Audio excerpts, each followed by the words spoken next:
What's going on? This is super simple fixes. Today we're gonna show you how to change your front brake pads.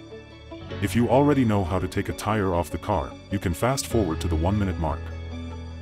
First, loosen the bolts that secures the tire, but don't remove them.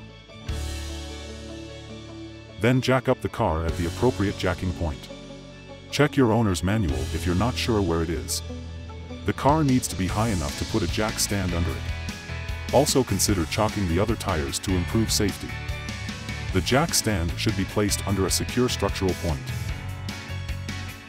If you remove the tire and see that the rotor still looks good, there is no need to change it out. There is a bolt on the top and bottom behind the calipers that will have to be removed.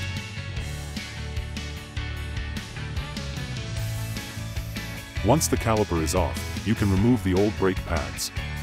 There is one facing out and another behind the rotor. Don't forget to pop off the retaining clips. There's one on the top and bottom. It takes a little finagling, but it's not hard to install the new retaining clips.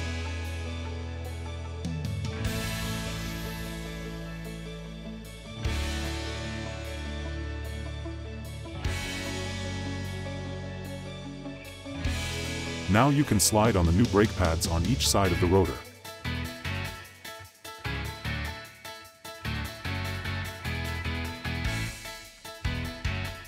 You'll need a C-clamp for the next step because the new brake pads are wider than the old ones. Put one of the old pads against the C-clamp and the brake caliper. Then tighten the clamp to open up the caliper.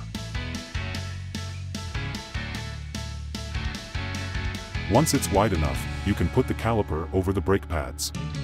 Don't forget to put the 2 bolts on the back so it secures the caliper.